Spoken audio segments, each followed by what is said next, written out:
The Book of South African Women has historically been at the Mail and Guardian a collection of top women in their fields.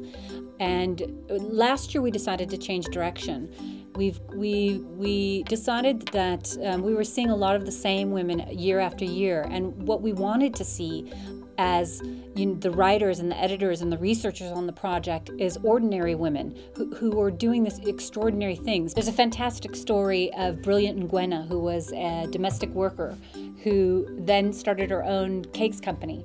And she's a wonderful person, and with Sally's portrait you really see her personality come through, and just looking at her and the pride in her photograph makes you proud as a reader. I'm very excited to be chosen to be in the Book of Women, Mail and Guardian, and I thank them so much, because it's, when you are doing something and you think you are hiding and it's so small, and clients keep on discovering you and telling more people, and I was just stunned when I got the call that I've been chosen in the Book of Women.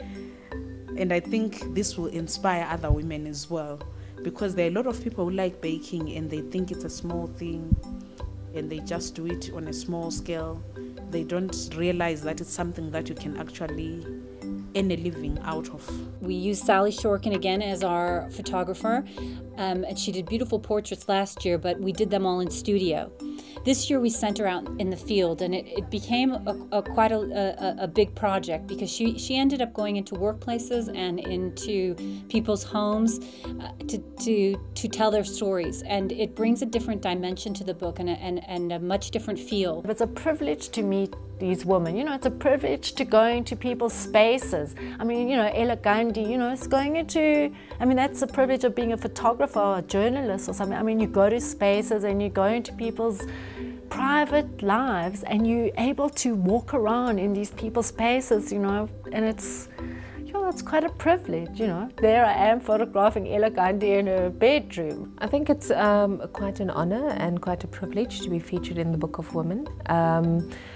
It actually gives women an opportunity to get exposure in terms of what they're doing, which is great. I think it also encourages other young women to go out there and to aspire to one day be in your book. So I'm quite honored to be part of that process. There's Sue Ann Cook, who runs an orphanage in Limpopo, and her quote that we pulled out was beautiful. "I love my job.